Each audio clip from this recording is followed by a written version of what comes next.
Salve, ouvintes do Dicotomia, tudo bem com vocês? Para quem não sabe, meu nome é Enio e chegamos à reta finalíssima do ABC das RI, a penúltima letra do alfabeto e é a esquecida, aquela que pouco encontramos em nomes de origem brasileira ou portuguesa, a letra que para nós tem quase sempre ou sempre o som da letra I. Estou falando da letra Y, que deu um certo trabalho para encontrarmos algo para a nossa série, sendo bem sincero, viu? Mas depois de muita procura e quase desistência, quase não teria esse episódio, recordamos de um marco importante para as relações internacionais e, assim como a letra, é pouco lembrado. Um acontecimento que assentou as bases para a configuração do sistema anos depois. Com o fim da Segunda Guerra Mundial se aproximando, entre 4 e 11 de fevereiro de 1945, as três grandes potências aliadas, Estados Unidos, Reino Unido e União Soviética, se encontraram na Crimeia, na época um território soviético, mais especificamente em Yalta, para discutir a reestruturação do sistema internacional pós-guerra.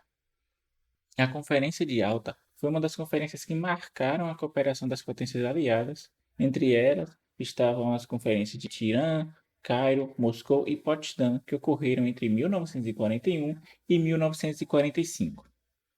As conferências de Yalta e de Potsdam têm um certo destaque na literatura sobre o fim da Segunda Guerra Mundial, principalmente a Conferência de Yalta.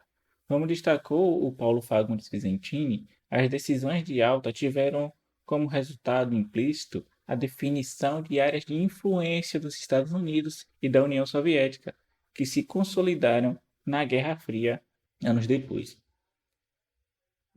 Vamos com calma, para não nos adiantarmos demais. Na conferência, o presidente dos Estados Unidos, Franklin Delano Roosevelt, o primeiro-ministro do Reino Unido, Winston Churchill, e o líder soviético Joseph Stalin, aqui cabe fazer uma menção de que tem uma foto deles que é clássica, assim, vocês conseguem achar. Provavelmente vai estar na nossa divulgação do episódio nas redes sociais, que são os três líderes, assim, sentados. Uma foto bem clássica que, se você botar Conferência de Yalta no Google, vai aparecer a primeira foto dos três. É uma foto icônica, nesse sentido.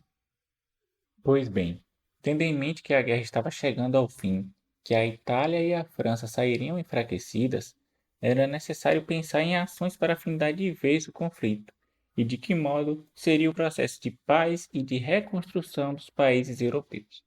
Vale lembrar que, nesse contexto, a Grã-Bretanha já estava em declínio e os Estados Unidos emergia cada vez mais como uma superpotência. Se quiser saber mais sobre esse processo, de ascensão dos Estados Unidos e queda da Grã-Bretanha, falamos um pouco sobre isso no episódio 66, sobre a desdolarização. Enfim, tá lá o episódio, é só ouvir. Mas continuando, dadas essas circunstâncias, os Estados Unidos e a União Soviética eram as principais potências mundiais, e Yalta marcou o ápice da cooperação entre eles, visto ser imprescindível o diálogo entre ambos. Por isso, foram traçados alguns acordos e condições que giravam em torno da situação da Alemanha, da Polônia, do leste europeu e também do Japão. A questão da Polônia foi a mais urgente e também foi bastante controversa entre os três líderes. Lembrando que o território polonês foi dividido em esferas de influência entre Alemanha e União Soviética no Pacto Ribbentrop-Molotov, um acordo de não agressão entre alemães e soviéticos, assinado em 1939, mas que chegou ao fim em 1941, quando a Alemanha rompeu com esse pacto ao atacar os territórios controlados pelos soviéticos. Mas já ao fim da Segunda Guerra Mundial, a Polônia contava com um governo provisório, o chamado governo de Lublin, que era pró-soviético. De modo geral, cada líder foi para as negociações da conferência defendendo o seguinte: Roosevelt queria uma Polônia unida, com eleições livres, visto que havia um certo interesse em defender o voto dos poloneses americanos nos Estados Unidos, além de tentar conter a influência soviética na região. Churchill, que tinha uma posição mais agressiva em relação aos soviéticos, desejava que a Polônia tivesse um governo legítimo, que para ele significava o retorno do governo polonês que tinha se exilado em Londres quando começou a invasão alemã em 1939. Stalin, por sua vez, queria a instauração de um governo socialista sob o comando dos poloneses pró-soviéticos de Lublin. Ele rejeitava a opção de trazer o governo que estava exilado, pois acreditava que eles eram fantoches de Churchill. Além disso, Stalin desejava que partes do leste da Polônia fossem integradas ao território da União Soviética, para conter qualquer tipo de ataque futuro dos alemães, como havia ocorrido antes, né? No final, o acordo entre as três partes decidiu por manter o governo provisório socialista, estipulando que futuramente eleições livres com a participação de partidos antifascistas para a Polônia e para os outros países do leste europeu que tiveram nazistas expulsos pelos soviéticos acontecessem. Mas uma das condições colocadas por Stalin era que esses governos novos não poderiam ser antissoviéticos. Além disso, foram entregues algumas porções de território polonês e romeno aos soviéticos, o que aumentou ainda mais a influência dos socialistas no centro e no leste europeu. Em relação à situação da Alemanha, lembrando que neste momento ainda não havia se rendido, os debates iniciais versavam sobre a divisão do território entre as três potências, além do pagamento de indenização por conta dos sofrimentos, perdas e danos causados pela guerra. Ao fim, foi acordado que não haveria uma partilha do território, mas uma divisão em 3 zonas de ocupação. Posteriormente, 4, pois a França também foi admitida nesse processo. Essas zonas durariam até que a desnazificação finalizasse. E para isso foi realizada uma operação com o intuito de desmilitarizar, descentralizar e descartelizar. Muito D, né? Enfim. Outro ponto que foi importante na Conferência de Yalta e de interesse especialmente de Roosevelt era, por fim, a Guerra do Pacífico entre os Estados Unidos e Japão.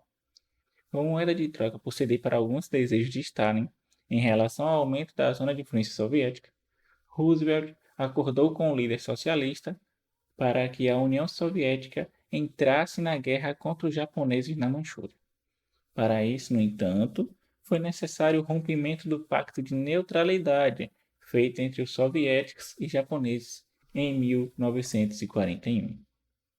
De modo geral, esses foram os principais pontos. Opa, peraí que faltou algo muito importante ser mencionado que eu tinha esquecido. Ainda bem que temos a edição, né? Bem, outro tema de interesse, especialmente de Roosevelt em alta, foi o da criação das Nações Unidas. Na verdade, os debates em torno da criação da ONU já estavam em andamento desde pelo menos 3 anos antes de Alta. Na conferência em questão, Roosevelt queria a confirmação da participação soviética na futura organização e queria rediscutir questões relacionadas ao Conselho de Segurança e o direito ao voto. Bem, agora sim, acho que de modo geral essas foram as questões principais que foram debatidas na conferência. De certo modo, a conferência foi bem sucedida, né? Eles conseguiram debater e acordar praticamente todos os pontos que pretendiam, mas como eu citei, a barganha gerou algumas consequências. Em alta, com as divisões territoriais que eu citei e o reconhecimento de outras áreas de influência para a União Soviética, ficou cada vez mais claro que o declínio britânico já tinha acontecido e o estabelecimento de forças antagônicas não só na Europa, a divisão entre blocos, entre um bloco socialista e outro capitalista, ficava cada vez mais claro. E isso começou a, né, gerar as questões que a gente debate na Guerra Fria. Então, boa parte da bibliografia que trata sobre a Guerra Fria vê esse ponto da Conferência de Yalta, essas divisões, essas barganhas, essas zonas de influências que foram formadas com o início desse conflito, o início dessas condições para a Guerra Fria, né? Enfim, no mesmo ano que Yalta ainda, vale lembrar, no caso meses depois, né, na conferência de Potsdam, o clima que estava em Yalta já tinha mudado completamente, era um clima mais amistoso, né, dos líderes. Em Potsdam, o clima era de desconfiança e ameaça, em meio à discussão principal, que era a situação alemã, que havia se rendido meses atrás. Com isso, era necessário colocar em prática tudo que foi acordado na Conferência de Yalta sobre a reorganização do território. Em Potsdam, Henry Truman representava os Estados Unidos, visto que Roosevelt havia falecido e o Reino Unido continuou sendo representado em uma parte por Churchill e outra parte por Clement Attlee, que assumiu o lugar de Churchill no cargo de primeiro-ministro. Truman era, digamos assim, menos simpático que Roosevelt em relação à União Soviética.